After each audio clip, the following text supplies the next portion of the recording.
This meeting is being recorded.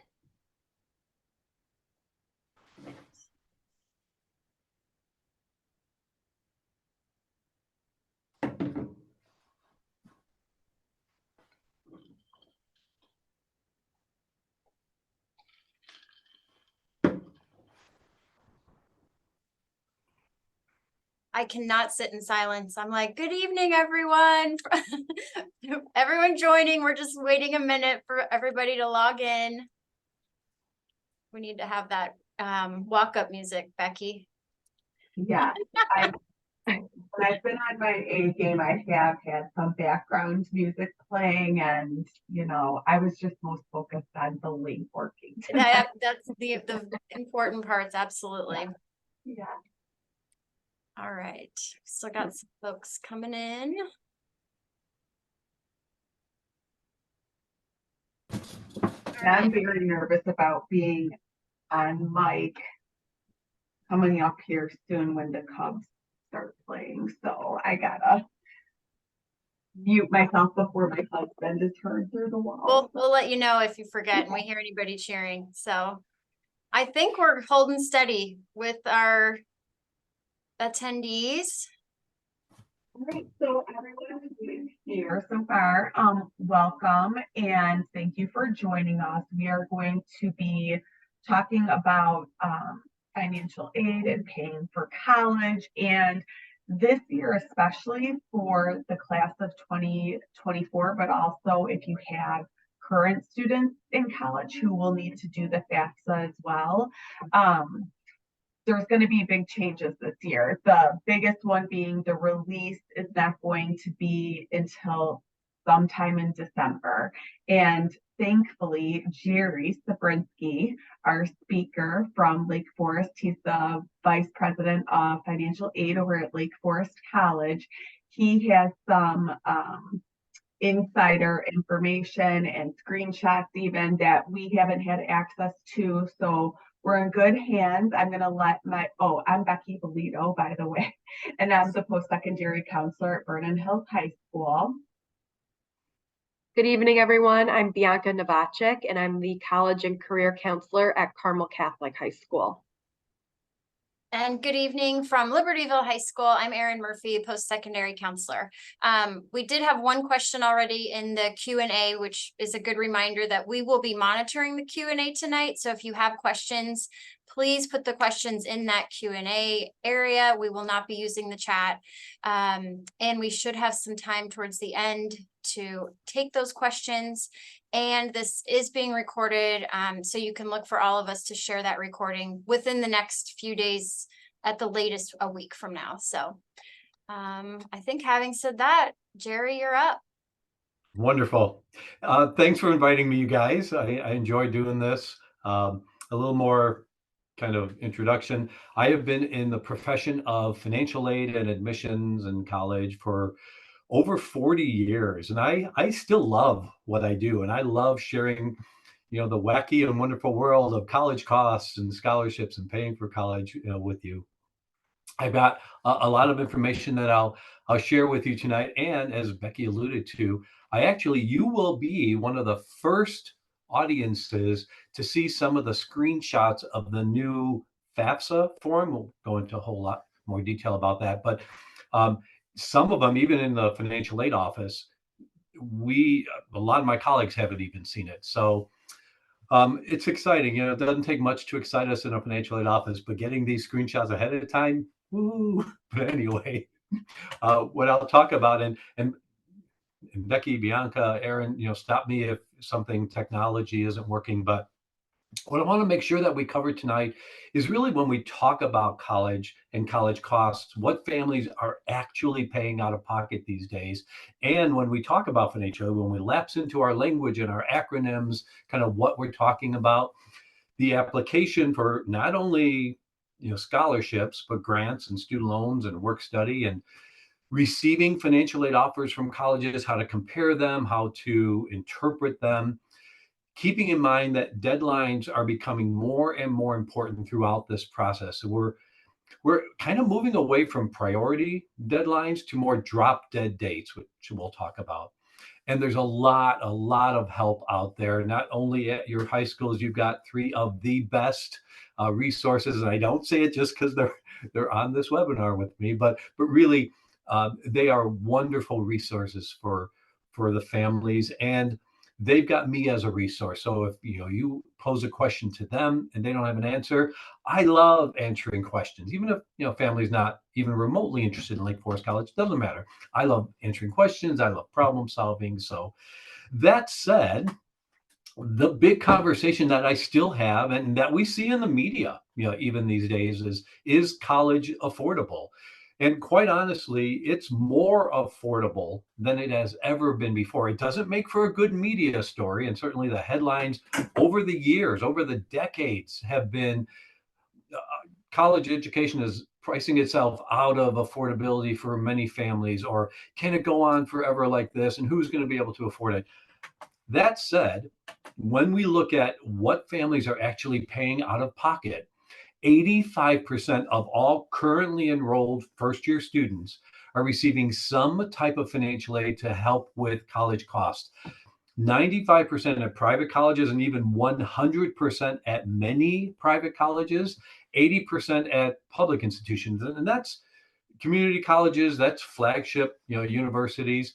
And of all the financial aid, of all the financial assistance that's offered to families, 2/3 of it is in the form of what we call free money, a grant or a scholarship. It's not a loan that needs to be paid back. It's not work study where the student needs to earn it while they're in school. It's just a gift to the family to say, here, this will help you with our sticker price. I will tell every family I talk to in every program that I do, even if you're on the fence of thinking about, well, should I go through this entire process, or maybe I have enough saved up to pay for college, do this. I mean, it does not hurt you one bit to go through the process of kind of turning over every stone and using us in the financial aid office to be your advocate throughout this process. To give you a sense of sticker price these days, and I talk about it that way specifically because on average, at a four-year public university, tuition fees, not room and board, sorry. The Department of Education has told colleges we cannot refer to it as room and board anymore. We have to refer to it as housing and meals, or housing and food.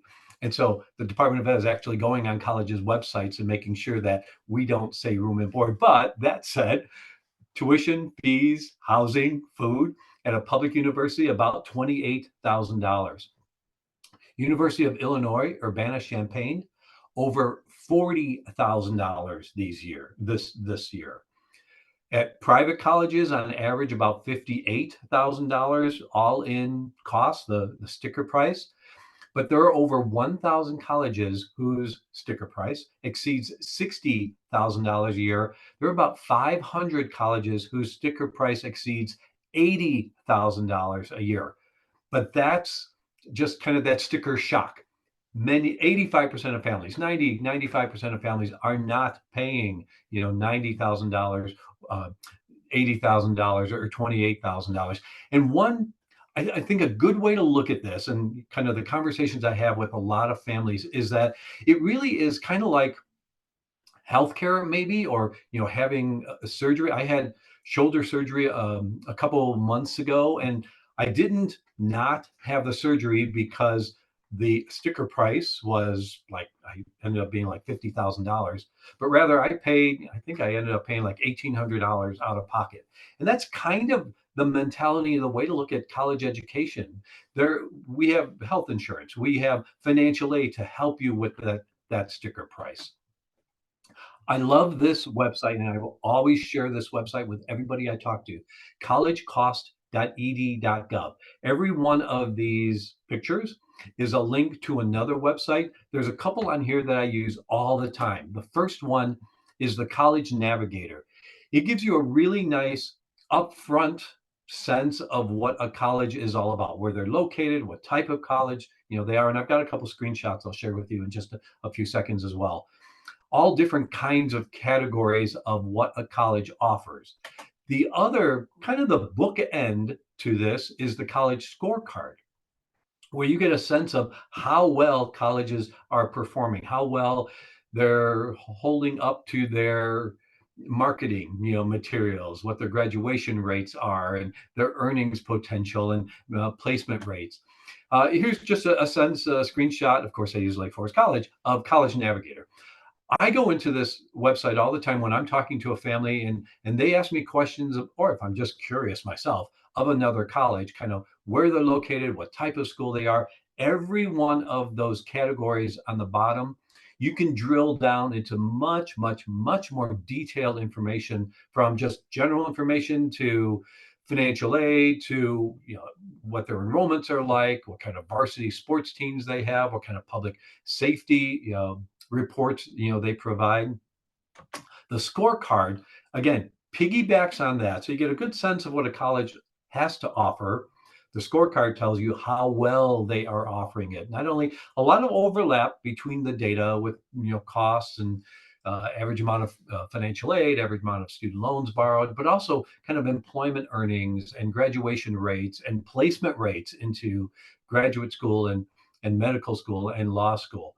A couple screenshots, or one screenshot to show you of the scorecard, are all of the different categories that you can go into to get more information about different schools. You'll then end up with this, and I just use U of I as an example here.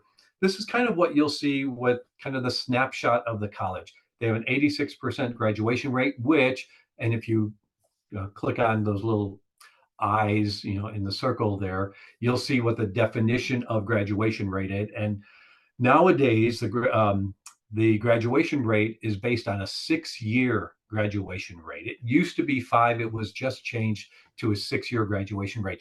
And the reason for that, just kind of as an aside, and I'll do this every once in a while, is because of the pandemic, students were delaying their education, taking gap years and or taking fewer classes online because it just was easier to do that. So now you'll see a 6-year graduation rate. I do predict, in a few years, we'll go back to seeing kind of a 5-year graduation rate. You'll see their average annual cost, and I'll talk about that a little bit more. It's not the sticker price, it's the after financial aid. And it's not just financial aid, it's only grants and scholarships. So the $40,000 that U of I charges really, for many families, on average only costs $15,000 after the grants and the scholarships they offer. And then the median earnings, if you click on that little eye in the circle, it'll tell you that of students who get a job within a couple of years after undergrad, how much they earn on average. At U of I, it's a nice, $77,000. If this were a Lake Forest College example, I'm just saying that would be a little over $80,000, but every college website and the College Navigator, when you go to that, will point you to something called, it's literally called a net price calculator, but I call it a net cost calculator because that's what it tells you. It tells you what your cost might be at that particular college after you answer some of the questions about where your student is coming from academically, where the family is coming from financially. It uses the formulas out there and the rules and regulations to give you a ballpark idea of what you might receive. If this were U of I or if this were Lake Forest, it would say, well, you might receive $30,000 or $40,000 or $35,000 in grants and scholarships. It also goes into detail about other financial aid options like student loans and work study. It comes in many shapes and sizes, lots of bells and whistles, very pretty on some websites, very bare bones on other websites, but ultimately it does the same thing. But the two caveats I have about net cost calculators at this time is, one, the federal formula for the federal grants and even the state grant are still being tweaked a little bit. So using a net price calculator now may not give you the exact answer or even an accurate answer. I would say if you're going to look at these net cost, net price calculators, give colleges another month or so. So by mid-October, mid to late October at the very latest, we'll know the exact formula of what the government's going to use to apply for or use for federal Pell Grant eligibility. State's going to use it for MAP grant eligibility. I'll go in a little bit more. So it will be delayed this year. It's not a promise, it's not a guarantee, it's not the application, but it's a really good, colleges love it as a recruitment tool because it gives you a sense of how generous some of the colleges are out there. When we talk about financial aid, when you have a conversation with admissions or a financial aid office, it's anything and everything that has a dollar amount attached to it that helps you with that sticker price. Whether it's a scholarship or a grant or a student loan option or work study option, when you receive excuse me, when you receive financial aid offers, it's going to be a combination of all of these things, and then you get to pick and choose what you want. Comes from a variety of sources. The federal government funds all of the federal grant programs, the federal student loan, federal work study programs. Similarly, at every state across the country, uh, there's an agency that administers its own state grants and scholarships. Here in Illinois, there's an agency called the Illinois Student Assistance Commission. If a student who graduates from an Illinois high school and attends an Illinois college or university, they will be considered for a grant from the state of Illinois called the MAP grant. And again, and I'm sorry about all the acronyms, and there's a lot of them out there, but the MAP grant stands for the Monetary Award Program grant. That has a value of $8,400 a year. That increased by $1,200 over last year, and we see that's going to increase a little bit more, over the next.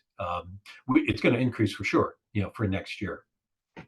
Colleges, let me go back to Illinois. They also, beside the MAP grant, also have scholarships for students going into the teaching professions. And as early as their first year in college, if there's some sense that they might want to go into teaching, they can apply for one of these scholarships, and they range from $2,500 to $5,000 a year. Colleges and universities are a huge source, of all the grants, all the scholarships, all the financial aid out there. It's not surprising that when all is said and done, about 75% of the funding that you receive is coming from the college or university itself. The rest could be a combination of private sources, of outside scholarships, or employers. Over the last 5 years, more than ever before, more employers, as part of their kind of their cafeteria benefits, their HR, are offering small grants, small scholarships to dependents of its employees. If it's not something that you know about, it absolutely is worth asking, because I see more and more employers every year offering something like this.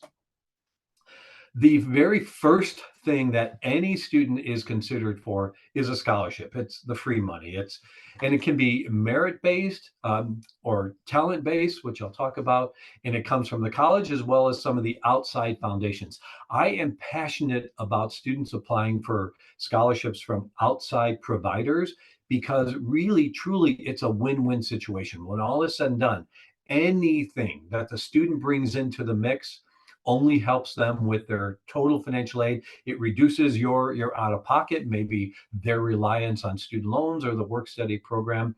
It's very, very rare that a student who brings in an outside scholarship gets something reduced from the college itself, unless the outside scholarship, and I've seen this, unless the outside scholarship is $20,000 a year and the student is already receiving 90% from the college itself, then maybe there'll be some kind of reduction in something, but that's rare. And it's a good question to ask colleges through the search process, through the campus visit process. Ask someone that if your student brings in money from the outside, how will that impact what they get? Merit-based financial aid from the college itself has nothing to do with where the family is coming from financially, and everything to do with what the student brings to the table, what their test scores look like if the college requires that, what their recommendations look like, how they interviewed, what their transcript looked like. At the time of admission, colleges do two things. They determine whether a student is admissible, and they determine if a student qualifies for any of their merit-based scholarships. And it's not just academic-based.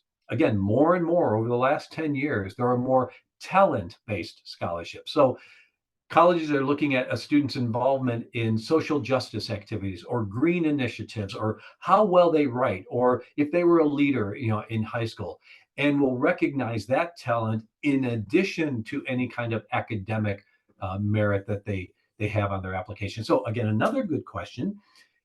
If you start to receive these responses back, and there's a scholarship that you're interested in, but it wasn't included, ask the college. Maybe there's a separate application for that. All right, let me go back up. Maybe there's a separate application for that, or maybe they just overlooked it in the application for admission. In addition to merit-based, there's another category that we call need-based, and that piggybacks on any merit-based scholarship with additional grants, additional student loans, work study. It's calculated. We determine eligibility from a universal application called the FAFSA. I'll go into quite a lot of detail about that. It can be the federal, the state, all those sources that I talked about earlier. And it really, truly is a combination of all of these things: grants, student loans, work study. And sometimes, some colleges will initially offer a merit-based scholarship of, let's say, $20,000. But then you go through the financial aid, the need-based process, and you need a little bit more to make that college affordable. They will increase that scholarship. Many other colleges will give you the $20,000 scholarship and a $10,000 grant on top of that. But grants and scholarships really are interchangeable. They're all free money. They're all gift aid to the family. To be considered for any of the merit-based scholarships out there, really, it's just the process of admission. We have enough information at that time, or colleges will reach out to the student for more information about something that maybe they write in their application, that a little blurb about being involved in the music program. Well, tell us a little bit more about that, because we have a music scholarship that we want to consider you for. If at the time of admission and the time that you get the merit-based scholarship announcement, if that's good enough, if that makes that college affordable for you, you don't need to do anything else. But I would strongly encourage and recommend every family go through the need-based process. There is an application, a universal application called the FAFSA, the Free Application for Federal Student Aid. That collects some real basic demographic and financial information from the family to calculate an index number. It's an index number that tells the college whether the student qualifies for any kind of federal grants, or the state of Illinois MAP grant, or the teacher scholarships, or money from the college itself. A real quick overview of the FAFSA. It has been overhauled dramatically, this year. So for the 24-25, school year, it's very, very different than it has been over the last 30 years, 35 years. Very few changes until this year. Because of that, and they're tweaking it, and they're just testing it to make sure that it's user friendly and it's not going to break in the middle of the application cycle. It's not going to be available until December sometime. Typically, it's available, it opens on October 1st, but this year, by law, it needs to be available by December 31st. But my contacts, tell me that it's probably going to be mid-December when the FAFSA comes out. You apply for it, you fill it out only at one place. It's a website-based application, and it's at studentaid.gov. There's two sections to the FAFSA. It asks about student information and parent information. Initially, it's going to, well, not initially, but it will refer to your income, your family income. And initially, it will look at the 22 tax return on file with the IRS. And the reason I say initially is because colleges can override that and say, if that was a good year for you, then in 23 there was a loss of income, we will use the 23 income. Or if you project 24 is going to be even less, we will use the 24. So whichever is the lowest income, that's what the college will use, for all the eligibility. In case some financial aid offices lapse into their lingo and their language, and they say, yeah, it's prior year. And just so you know, it's called prior year on our end because it's based on the 22 income initially, even though the student starts in 24, in the fall of 24. The income is brought into the FAFSA automatically through a tool called the Direct Data Exchange. It used to be called the Data Retrieval Tool, but now it's called the Direct Data Exchange. And there's been a change in that I'll talk about in just a little bit. Okay, so yeah, I probably have a lot of pet peeves, but one of my curious pet peeves is they're calling it the Direct Data Exchange, DDX. even though exchange starts with an E. You would think it would be, the acronym would be DDE. I asked that at a conference I just went to, Federal Financial Aid Conference, and the answer was DDX. Just rolls off the tongue a lot better. It just sounds more powerful than DDE. Go figure. General outline of the FAFSA itself. Again, the parent section will ask a little bit about, how many people are living at home. It will ask how many students you will have in college during the upcoming school year, the age of the parents, because the older the parent, the more income is protected for retirement. It'll ask about income, but you don't have a chance to fill in those answers. It comes directly into the FAFSA from the IRS database. It will ask you a little bit about assets, but I'm going to hold on to that for just a little bit, because when all is said and done, really assets do not have a huge impact on the eligibility, on that index number that's calculated. Unless assets are huge, unless net worth is over $250,000 or so, it really gets diluted so much in the formula that very, very little of it is used as a resource in calculating that index number. Students, very similar. It'll ask about identifying information and demographic information. Same thing, if the student had income in 22, it will bring that in directly from the IRS website. If the student has assets under their own name that they have access to without anybody else's permission, that's a student asset, and that's included in this section. And then the student lists their college plans. So you're filling out one FAFSA for multiple colleges. You can list up to 20 colleges on the FAFSA form. All up to 20 colleges will receive the exact same information simultaneously. If you don't have 20 colleges that your child is looking into, that's fine. You list one or two. If there are more than 20, until this fall, that amount was limited to 10 colleges. We have lobbied hard because it's a cloud-based application. So you would think that it could just be an unlimited number, but we lobbied hard from the financial aid, lobbying profession. And so it got them to increase it to 20 colleges. I don't know, how many students will apply to more than 20 colleges, but at least the first 20 can be listed on the FAFSA. If there are more than 20, it's easy as pie to list the additional, the 21st and the 22nd, college on the FAFSA later on after the first get initially processed. Some of the frequently asked questions that we get, and they have changed slightly. First is the definition of parents. It used to be that the parent of record on the FAFSA was the parent that the student lived with or lived with the most over the last 12 months. Now, the definition of parent is which parent or parents provide the student the most support or have provided the most support over the last 12 months. Particularly, it doesn't matter so much if parents are married. Both parents are parents of record on the FAFSA. But in the case of divorced or separated parents, that's where that definition, where which of the parents gave the student more than 50% of their support. It's a judgment call. It's your call to say, well, the student lives with me. The other parent claims the student has a tax exemption, but I give the student 51%, of their support. So then your call as to who the parent of record is on the FAFSA. When we talk about the assets, the only assets that are included on the FAFSA are anything that you might have in savings or the stocks or other real estate other than your primary home. Your primary residence is excluded from consideration on the FAFSA.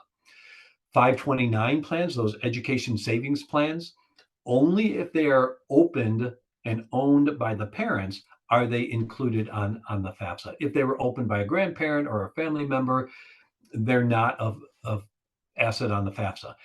Even though the student is listed as a beneficiary on a 529 plan, it's still whoever opened it, whoever owns it, that's their asset. So parents, if you have 529 plans, that's listed on the FAFSA, and it's the value of all the 529 plans that you have. So if you have multiple kids, you need to add all them up together and list that amount on the FAFSA for the student who's applying for financial aid. Kind of stay tuned on this bullet point where it says, where I've got farm and business, because there's still a lot of back and forth on defining a farm, defining a business. It was the previous definition for a business, for example, was you did not need to include it if you employed fewer than 100 employees.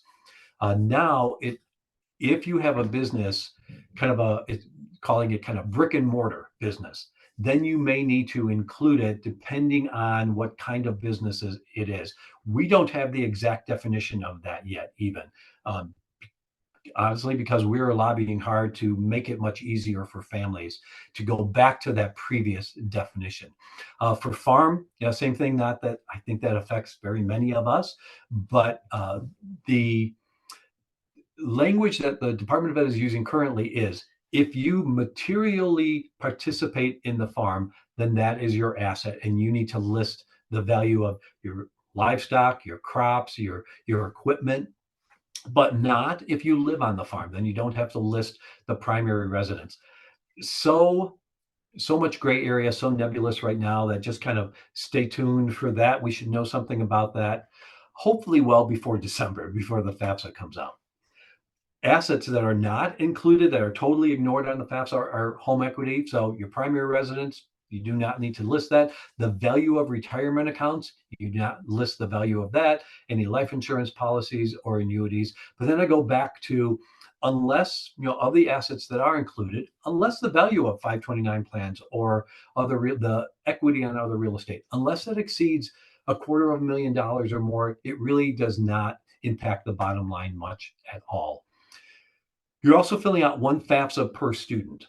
There is an enhanced feature now on the new FAFSA. We anticipate that once you fill out one FAFSA per student, because it is the student's financial aid, it's the student's information on there, you'll put your parent information, but then that, if you're filling out a second FAFSA, that will automatically transfer to the second FAFSA that you complete. So you're not starting from scratch with that. You're really kind of only starting from scratch from the student information. So again, here are some screenshots. Some of these I'm going to go through kind of quickly, but you are seeing these before a lot of other families out there. I'll tell you what, before a lot of other financial aid professionals too. Studentaid.gov. This is the landing page for the new FAFSA. Students will go here and click on one of those little blue boxes, start a new form, or you can start a FAFSA, save it, and go back to it later. If you don't want to do it all in one sitting, you can edit the existing form that's out there. Student will log in. Students need to create a username and password that's called the Federal Student Aid ID. It's the Federal Student Aid ID that allows them to log into the FAFSA. Students need one, and parents, you need one as well to enter your information as well. Students will create that username and password ahead of time, and that's something they could do now, even before the FAFSA comes out, something you guys can do now before the FAFSA comes out. They'll go to this landing page that says, I am starting the FAFSA as a student. Now, here's another big change. It used to be that, student and parent could fill this out together, but they cannot anymore. Student needs to start it and finish their section before the parent can log in and put in the parent information that's needed. So student logs in.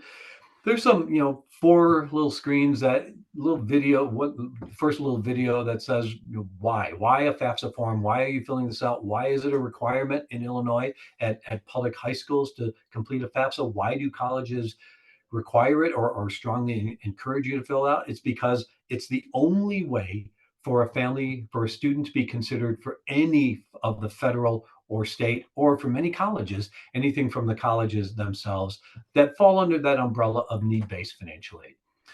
It talks a little bit about, who is putting their information on the FAFSA. It still refers to parents and students, but now it refers to you as a contributor to the FAFSA. I don't know who decides, these names and this language, but parents, you are a contributor to your students' FAFSA. kind of what to expect. How long will it take? If you can see that little line there, how long will it take? 1 hour. It's not going to take you an hour, I promise you. It's so streamlined and so intuitive that when from start to finish, if the student does their part and then the parent does their part, it may take you a half an hour or so. It may be 45 minutes, at tops.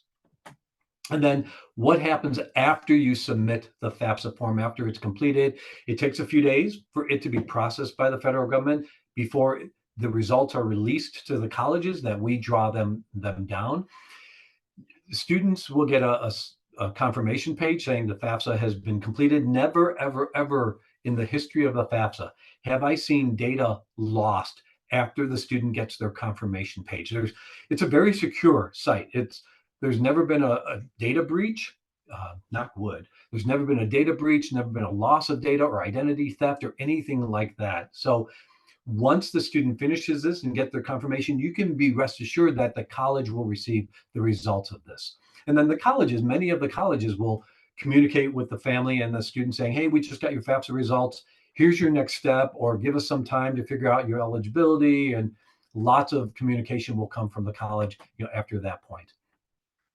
Here's a screenshot of the student identity information. This is all pre-populated from the student when they created their username and password, because that's where a lot of the identifying information comes in: the name, the address, the social security number, the date of birth.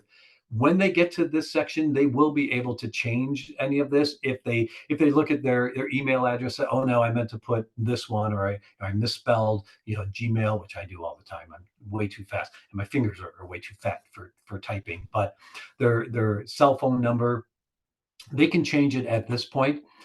Student then needs to provide consent. Now, this is new this year, where student, and I'll talk to the parents about this as well, the only way to get any income into the FAFSA is upfront, and the student and the parent providing consent, saying, yes, I agree, just bring that information directly into the FAFSA.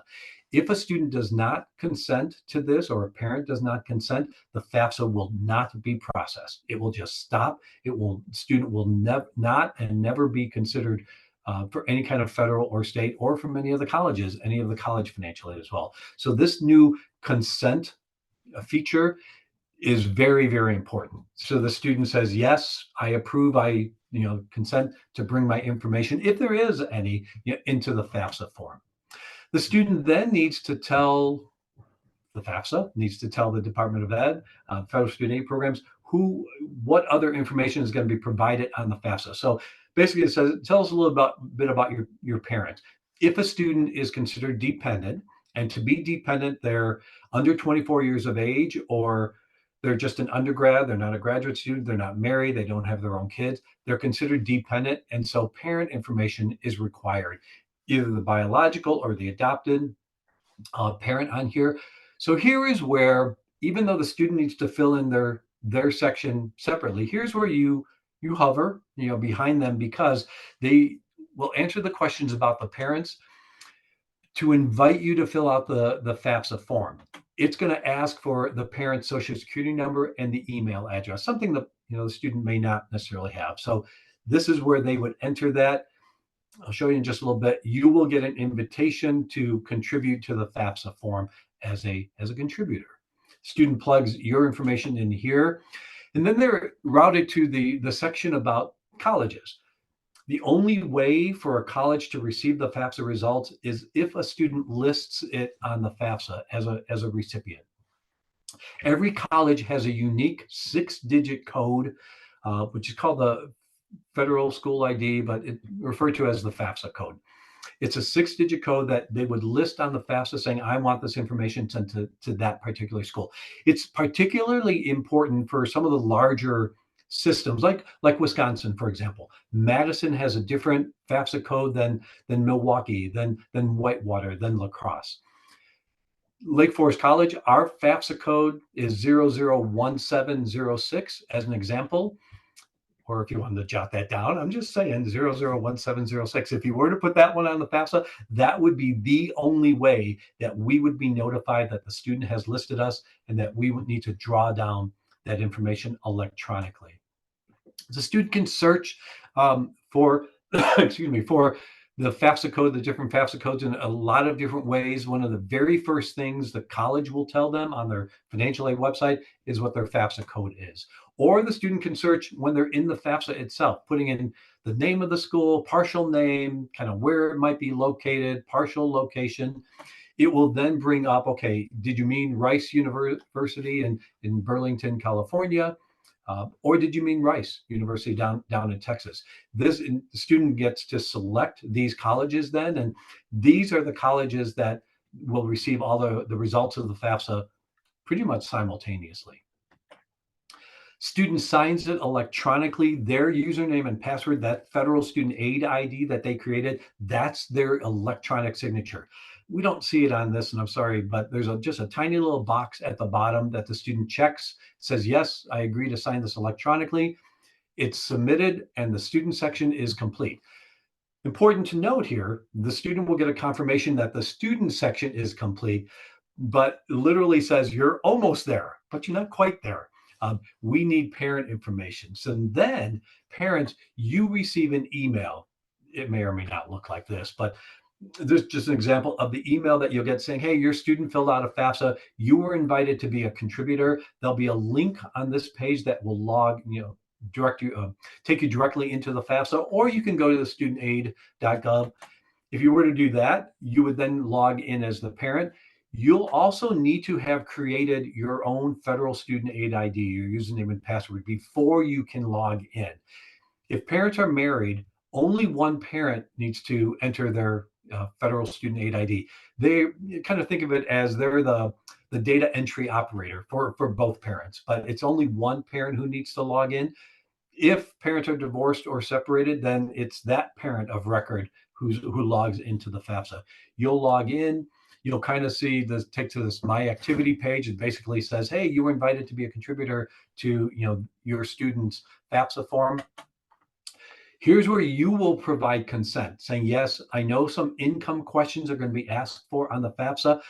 Absolutely bring them into the FAFSA automatically from the IRS website.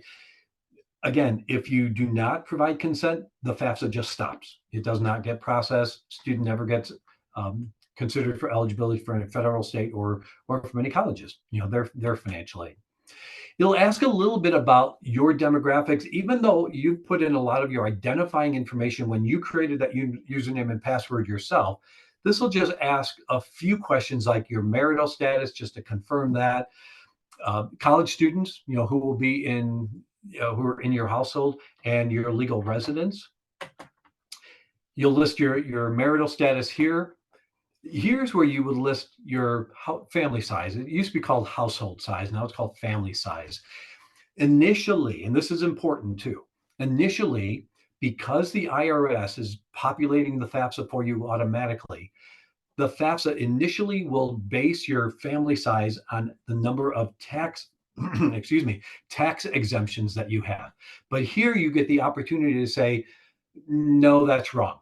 There may have been only 3 tax exemptions, but literally there are, then going back to the residential, there are 4 people living at home instead of 3 tax exemptions. Or in the case of divorced or separated parents, it's very common for the student to live with one parent while the other parent gets the tax exemption, the tax credit for that student. So you'll have the opportunity here to say, yeah, there were 3 exemptions. Yep, there are 3 of us in the family. Or no, there's more than 3. There's 4 of us or 5 of us. And then of all your children, and only your children, not parents, of your children, how many will be in college during the upcoming school year? So during the 24-25 school year.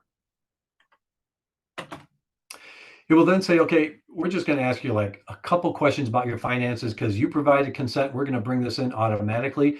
Did you file a tax return? If yes, then the IRS will look for it on file and populate the FAFSA for you.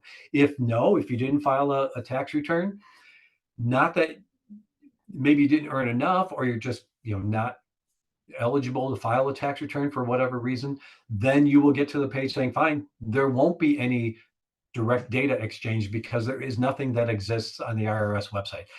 Except if you were to answer no to this, the IRS will still look. to see if there is a tax return on file anyway, that maybe you think you didn't file a tax return, but if there is one, it will bring that into the FAFSA form for you. Just a few questions about the assets. And again, you'll notice on this screenshot, it doesn't go into, there's no like where you can click on a link to go into the definition of down at the bottom, business and investment farm.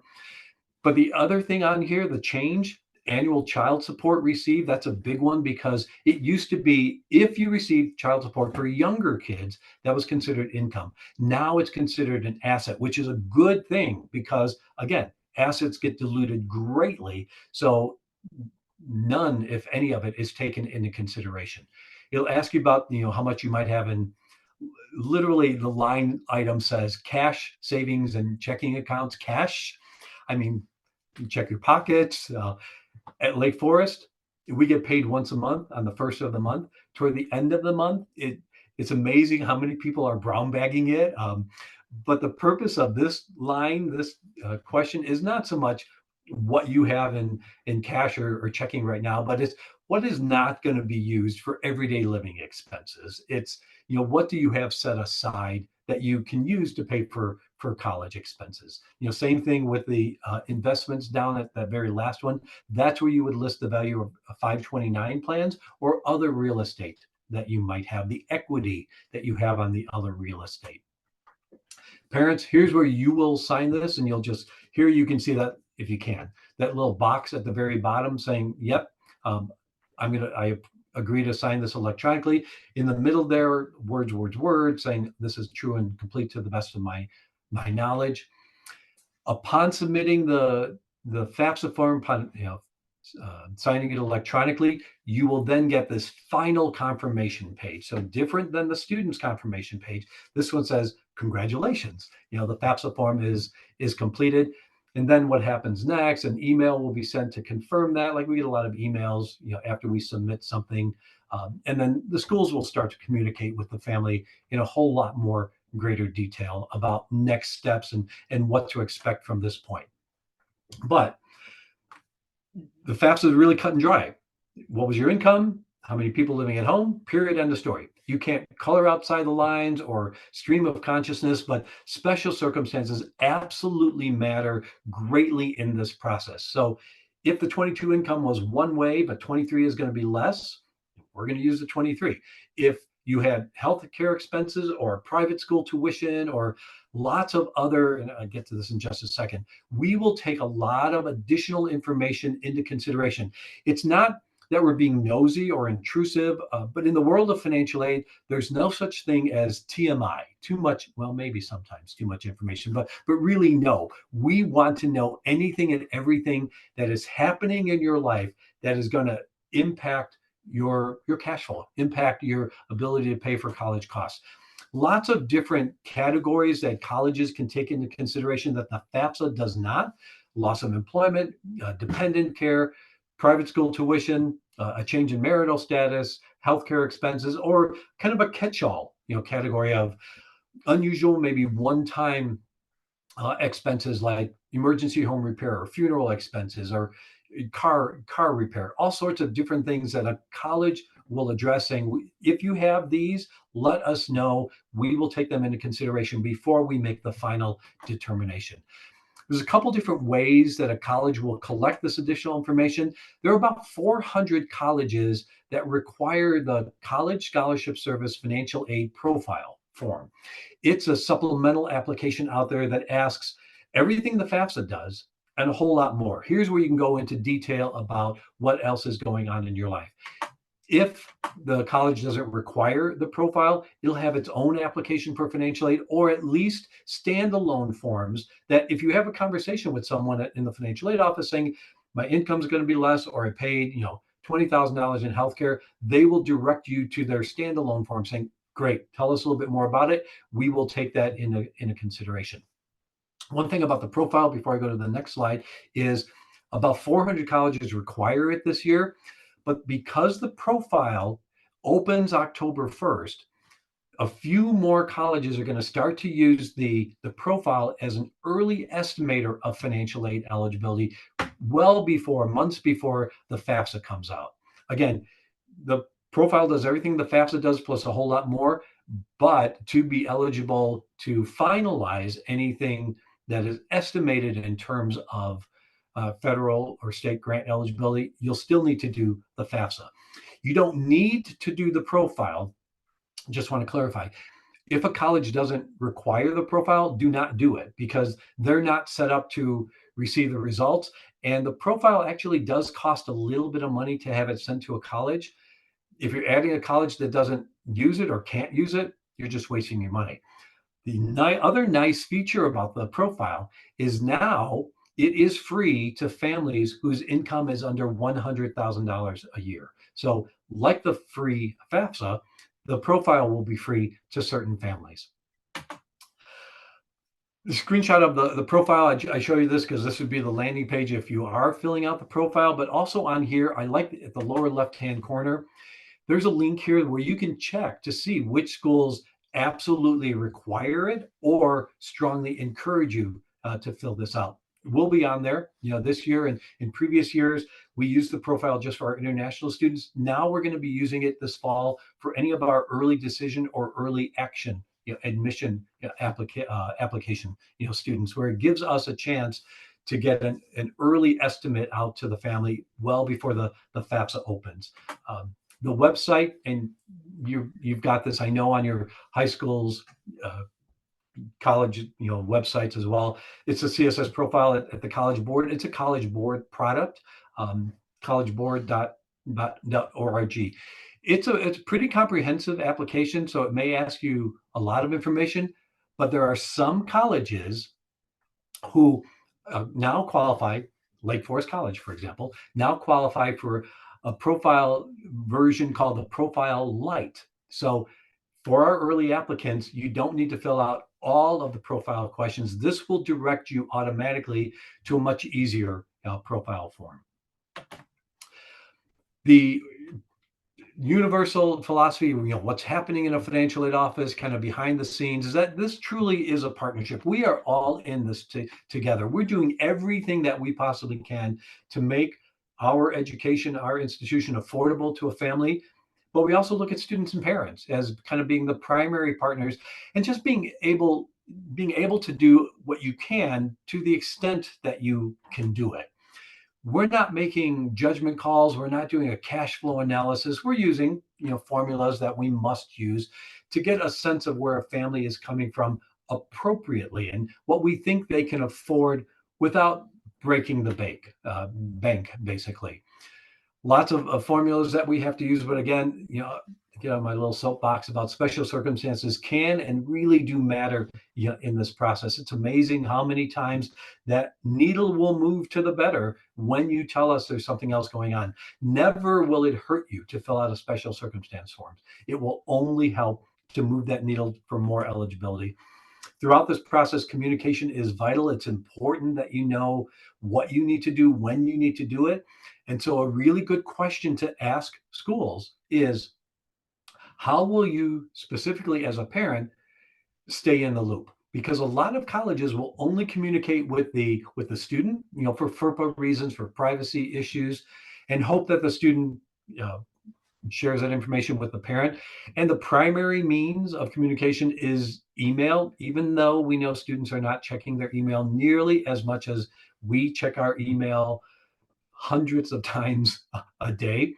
So ask a college, how will you as a parent stay in the loop? Many colleges, like Forest, will tell you automatically that we automatically include the parent in all information that's sent out to the family. But if not, then a student might need to give a college express written consent to keep you in the loop. So a really good question to ask. And again, I mentioned this earlier in the session, but we're advocate. We're not doing anything to withhold dollars from a family. We're trying to make it as affordable as possible. So we're doing everything we can to turn over every stone out there so that when we offer a financial aid package, and it's called a financial aid award letter, financial aid offer, financial aid announcement. It's called lots of different things. It's a combination of scholarships and grants, student loans, work study, the merit-based, the need-based. It can be different from school to school. Cosmetically, It will probably look different, because of the different software systems colleges use. The makeup of the financial aid might be different depending on how many dollars the college has to offer, or as they build their freshman class, their first year class, how much they want your student. Some colleges any given year may not have as many music scholarships to offer one year as they do the next year because they graduated so many senior music majors. And so another good question to ask is, what scholarships are available, part of that merit based, but what does a student need to do to be considered for those? But then also, what's the makeup of the financial aid? I'm going to get to that in just a second, because there's a couple websites that are really, really good at helping you compare apples to apples with that. And then financial aid is renewable for all 4 years. Unless there's a huge influx of cash into your household, what you receive first year, you can expect to receive all 4 years. Today's Tuesday. So I think tomorrow night there's a Powerball drawing, and the Powerball as of right now for tomorrow is like $850 million.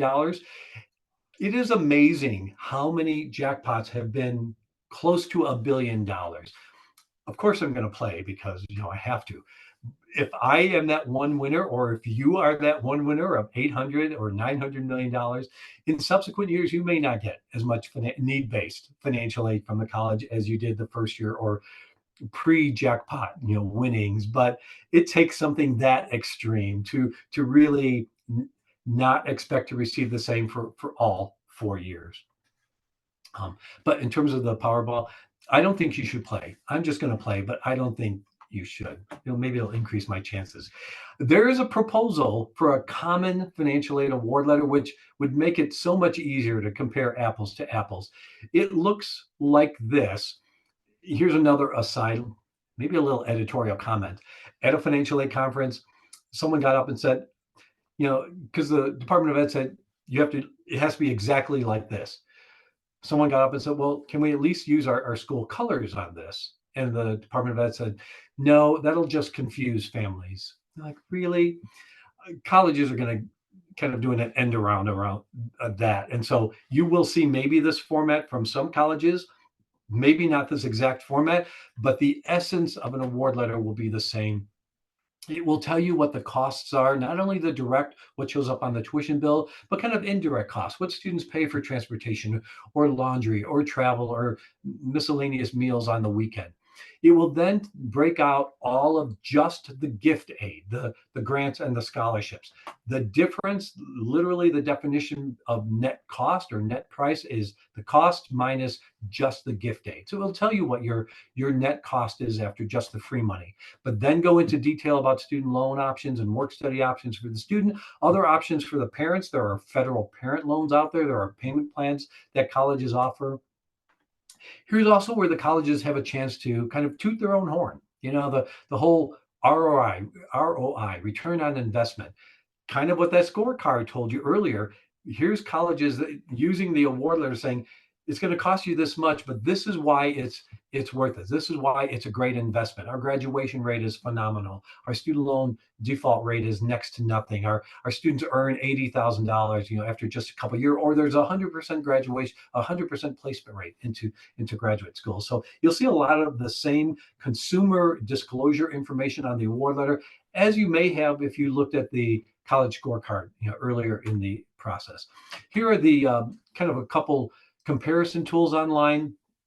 I kind of like the last one, that Consumer Financial Protection Bureau, most, because it just seems easier. I've used all three, and the third one just is easier for you to input the information. What's a grant? What's a scholarship? What's a student loan? The school include a parent loan on there, or a payment plan, and this really then does compare apples to apples for you. Deadlines are huge throughout this process. I mentioned this, I alluded to it earlier. We're moving away from kind of priority dates or soft dates to more drop dead dates, but know what a college is asking of you. Know when you need to get stuff done, not just for the admission process, which a lot of those are drop dead dates, December 1st for early decision, or January 1st for early action. For the financial aid, getting the FAFSA done by, which because the FAFSA is delayed, a lot of colleges are moving their financial aid deadlines, into the future. The merit scholarship deadlines for applying for maybe a music scholarship or from a scholarship from an outside foundation. So kind of the rule of thumb that I will tell every family, and then, families have then, given me some feedback that works for them, is depending on when your student knows what their colleges are, look at who has the earliest deadline and get everything done by that early deadline for all the colleges, if you possibly can. So you're not just working on Lake Forest College one week and DePaul University the next week and University of Southern California the third week. Try to, make a spreadsheet for yourself, get a sense of what the deadlines are, and try to get them done as soon as you possibly can. Again, lots of help, not only at Libertyville, not only at Vernon Hills, not only at Carmel. You've got me as a resource, through your counselors there. You've got a lot of great resources online through the college's websites themselves. The federal student aid programs has their own YouTube channel. I like the YouTube, the short video they have on how to create your FSA ID. It just gives you a sense of what kinds of questions they're going to be asking you. There's kind of a key takeaways. We're doing a little longer than I thought, but key takeaways: the admission application, you're applying for that now, filling out the profile October 1st if you need to, FAFSA in December, letting us know of any special circumstances, receiving award letters probably very early in the year, anywhere from January through March, although some colleges, Northwestern, doesn't send out their admit or their financial aid letters until early April. Ask us questions, come back to campus. Ultimately, we want you to enroll in the college of your choice, and not only for lots of different academic reasons, but for affordable reasons as well. May 1st is one of those drop dead dates out there. National Candidate Reply Date. Many colleges will still refer to this date because they will close their class on May 2nd. So depending on how many applications they have or how many dollars they can afford, after May 1, all bets are off. So again, another good question to ask is, and we would love students to commit well before May 1, but at that particular, is May 1 a drop dead date, or will they allow you to get an extension on it? Unfortunately, many colleges will not. I've talked a lot, and I know that we went a little bit longer than I thought, but I'm going to stop sharing, come back to us, and let's see if there are any questions that I can answer that you guys haven't answered already for me, because I know you probably have. Thank you very much. How was that? Maybe TMI from me, maybe too much information. It's all great. Thank you. Yes, drink some water. I'm gonna just remind you, that's awesome. Thank you, Jerry. That's so much new info. Just going back really quick for families still on the call, I want to highlight collegecost.ed.gov. We've mentioned in the chat or the Q&A, but Bianca, Becky, and I will be sharing the recording within a week. And if Jerry's able to share his intellectual property, we will include the slides. Otherwise, you can watch again and take some screenshots. Let's see. If some of the questions, Jerry, I think will be pretty quick answers, but I think they're probably questions a lot of people have. So we can start with some of those. One of the first questions is, do you recommend that all people fill out the FAFSA regardless of financial need or your financial circumstance? And I can answer that from like a District 128 perspective. It's now a state graduation requirement that students have to either fill out the FAFSA, fill out the waiver, which means they acknowledge that they knew that they could fill out the FAFSA and are choosing not to, or fill out the alternative application for aid. One of the things Jerry said that I think resonates the most is that some colleges require the student to fulfill the FAFSA even to receive merit aid, non-need-based aid. So for that reason, it's a recommendation, but obviously it's a family decision. Absolutely. I agree. Yep. Jerry, I know this is, I believe, a change that you addressed at least briefly. I'm going to read a specific one because I know there's some changes coming for parents with multiple students in college, right? So Correct. I have a child in college, a junior who's receiving aid, and my other child will be a freshman next year. Would I expect my older child's aid to increase when both kids are in college? And then part two is when the other one graduates, would the younger child's aid decrease? Yeah, that's a good question because the change in federal grant eligibility and even the state grant is that the multiple kids in college is not taken into consideration anymore. Even though it's asked for on the FAFSA, it won't be taken into consideration when calculating that student aid index number. That said, colleges can take it into account. And talking with my colleagues all over the place, many will take that into consideration. So the short answer might the short answer might be maybe, but honestly, I really do believe that families with multiple kids in college will still see some benefit for sure. Thanks. Jerry, we had a question regarding the CSS profile. So one question was, does the FAFSA have to be filled out if you're going to fill out the CSS profile? And does the order matter that you complete the FAFSA or the CSS profile? Yeah, so if a school requires the profile, then you need to fill out the profile, and then you also need to fill out the FAFSA to get any federal or state financial aid or college financial aid. So yes, probably both are absolutely required. It doesn't matter the order, although since the FAFSA is delayed until December, I would start to fill out the profile now because you've got a couple months where you can focus on that. Yeah, the CSS profile is still coming out on October 1st.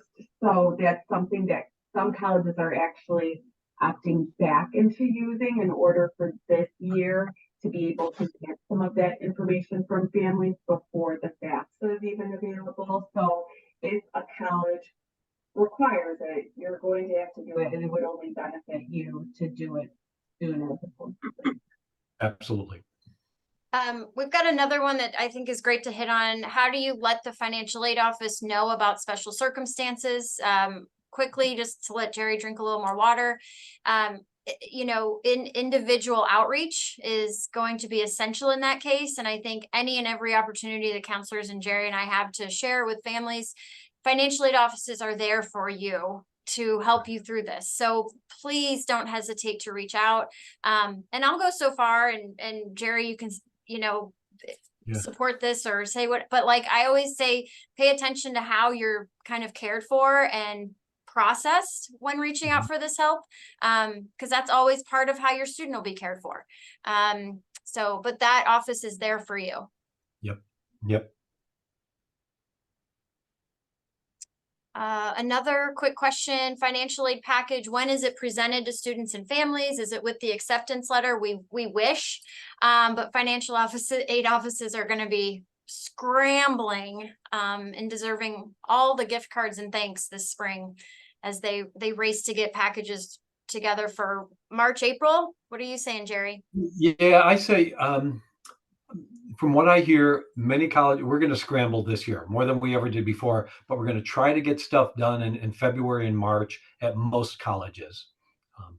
And some will do it on a rolling basis. Some will notify on a rolling basis. Some will have, like Northwestern, we'll just say, get it all in before then, and we'll announce in April.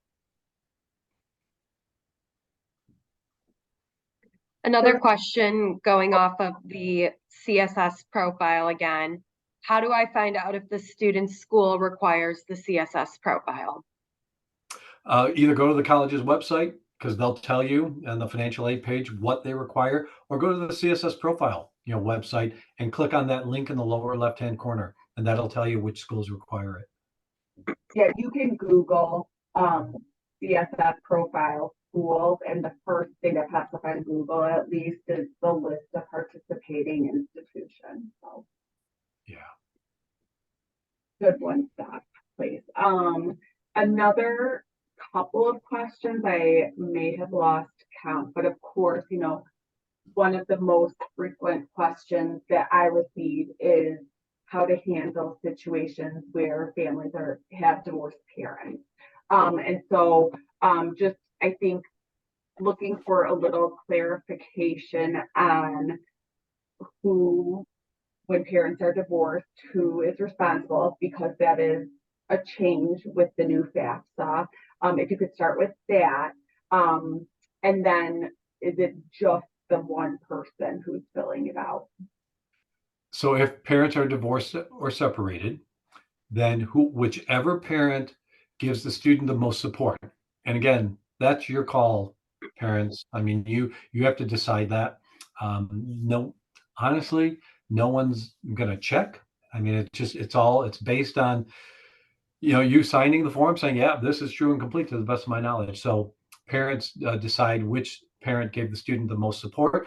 If in the case of like divorce parents, if the parent has remarried, then the step parent information is required on there as well, if that parent is considered a parent of FAFSA record, basically. It's a And little confusing, but just to clarify, we did have a question, but when the support you're talking about is financial. financial, purely financial, Perfect. purely Yes. financial. Yep. Perfect. We have a question from an international family who completed taxes 1 year. They have green cards. Is that a question they should check with ISAC or a financial aid, or is that a quick answer? They can fill out the FAFSA, and because they filed the tax return, that'll come over from the IRS directly. So same process, for every family now.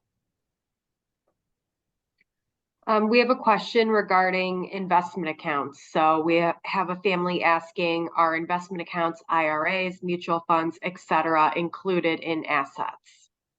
Investment accounts are non-retirement accounts. Investment accounts really are just stocks, 529 plans, and other real estate. Really, that's it. Yeah. Here's another question. So with 504 plans, wait, am I saying the right plan, the right number? 529. Yes, yes. 504s are a whole different story. Another one. Okay.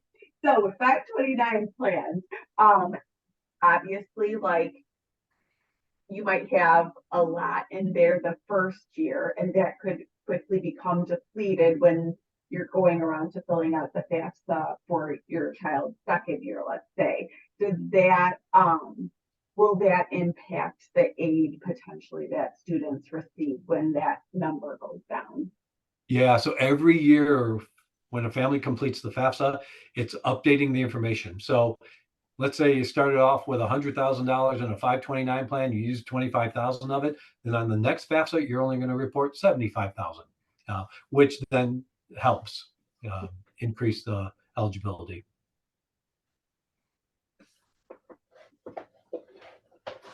We have a question from a family who has a student that's going to be going into medical school or even like a post undergraduate program. So when you have an older child that's applying for a professional program or grad school or something greater than undergrad, and it won't be confirmed until possibly next year, how do you manage that on the FAFSA? So if that graduate school student or that medical student, if a parent still considers them, that they're giving them support, even though they're in graduate school and they're independent for financial aid purposes, they can still be included in the family size for the undergraduate student if the family says, yeah, I mean, we're still supporting them, they might get some financial aid at the medical school, and they don't even know yet whether they'll get in or what they'll get. So they can, more often than not, they would include that student in the family size. That's one of those that the number of students in school doesn't matter anymore, correct? Or isn't given as much. Right. So the number in college won't matter, but the family size will still Family size. matter. Perfect. Okay. Jerry, I've had a couple questions this year about students wanting to protect their social security number on applications and then wanting to understand how that gets, like, maybe if that's a headache once they apply for financial aid and they're trying to connect their accounts. Yeah, so the social security number is the primary identifier. That's what links everything up. The one thing that'll happen is any kind of information that the students or the families get, and this kind of will remind me of mentioning something else. All of the information will be encrypted. So students, parents, when you get the confirmation from the FAFSA, you'll see social security numbers as, the first 5 numbers are blanked out. You just see the last 4. Same thing with income information too. So the income information that you see on any confirmation, or you go back into the FAFSA, you don't see it, basically. Only we at the college will see the income information. But again, on all of that, because the FAFSA asks for so much identifying information, it's very secure. No, famous last words, but really, knock wood, no need to be worried about security. And you have I to. think that was the question, right, Erin? Yeah, that's great. College, so it just can be a hiccup if a student doesn't include it on their application. Then they have to go out of their way to contact each college with that information. And so most students do put that on there, and like Jerry said, it's been secure. Yeah. Yep. Okay, I think we have like 2 or 3 more. When a college calculates what you can afford to pay and they will meet 100% of need, they're asking in broad strokes, what formula are they looking at in terms of income and savings as far as what they could consider that the family can afford? I hope I read that correctly. Yeah. And if I understand it correctly, those colleges that are meeting 100% of need are very generous. And so they will use what kind of an institutional methodology. So they'll take everything from the FAFSA, they'll take stuff from the profile. Typically, those are profile schools as well. And they will take special circumstances into consideration, but they'll stretch parent resources as much as possible, saying we might not take non-discretionary items into consideration. I think the best example is my mentor, ended up being the vice president of financial aid at University of Southern California. And when she went there after she left DePaul, one of the very first things that she noticed was everyone was giving her special circumstances, saying, I'm very poor. I'm poor. My housekeeper is poor. My landscaper is poor. My and it was a very litigious society, and I'm suing my neighbor because their tree fell on my fence. So things like that, a school is not able to take into consideration, but stuff that you have no say so over, healthcare expenses or private school tuition or loss of income, that will be taken into consideration. Yeah, I think the main takeaway there, Jerry, and just for my own knowledge, like every school might have their own way of determining that number. But like you said, schools that are saying they meet 100% of need and those that are using CSS profile are looking for ways to help families qualify for more money.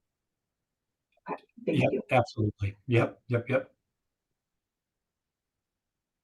Jerry, what is the best resource to understand what the 529 money can be used for and what it cannot be used for?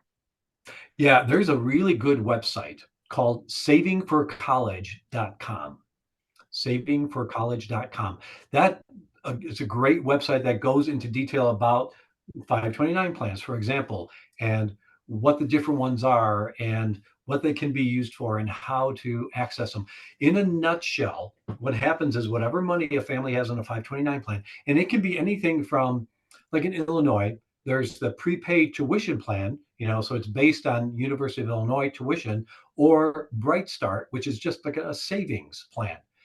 Can be used at any college. Either of those, even the prepaid tuition plans, can be used at any college whatsoever.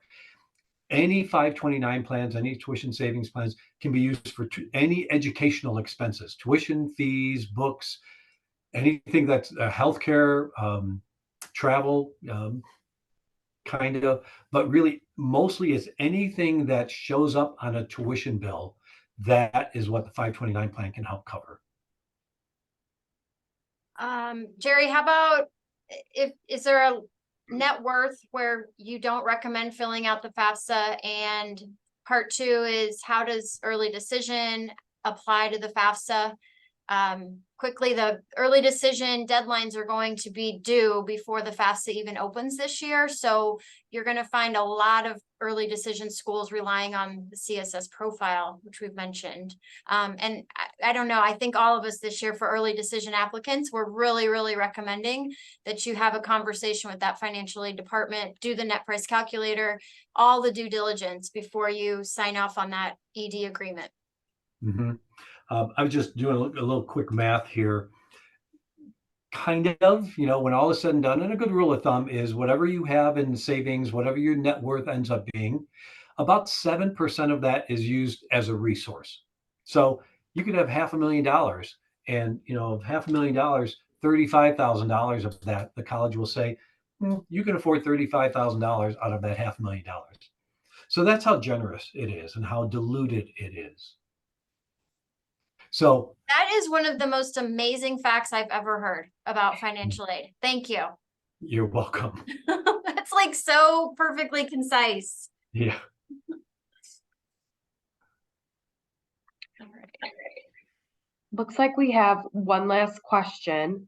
So what constitutes a retirement account? So if someone has assets aside for retirement, but they're not like in an official account, retirement account, such as like a 401k, IRA, etc., can we classify those assets as retirement, or are they considered investments at that point?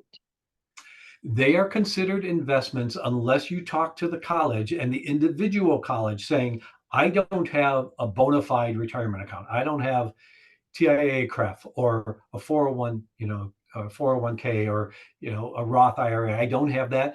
I have this money set aside, but I need to use that for retirement. Many colleges will say, you understand. I mean, you don't have the 401k. We will consider what you have in savings as your retirement account. This is what you probably should have saved by this age. And so we'll just ignore some of that. But that's a conversation they have to have with each individual college. Great. I think we've covered them all. Yeah, I think Jerry. got it. And obviously, like, if people have further questions or more individualized questions, there are a lot of resources out there. Obviously, your post-secondary counselors who are here tonight, Jerry has volunteered to answer questions, which is so kind. But we will, when we send out the recording, we'll perhaps include the slides if we're able to. And yeah, anything else that I'm forgetting, everyone? We'll share this within the next few days. And just trust too that your schools are planning support options for families in January, February. So deep breath, everybody's got this, and there's lots of help, and we're glad you were here tonight. Yeah. Thank you all. To whom should I send the slide deck, the PowerPoint? Any or all. All right. I'll send it to all three of you. Thank Yay. you. Thank All right, you. everyone, enjoy your everybody. evening. Thanks for attending. Thank you, Jerry. Thank you, Jerry. Thank you, everyone, for joining us. Yeah. Thanks. Thanks, Good luck, John. everyone, with the process. It's an exciting process, I promise you. So, yay. Good night, everybody. Thank you. Bye. Good night. Thanks.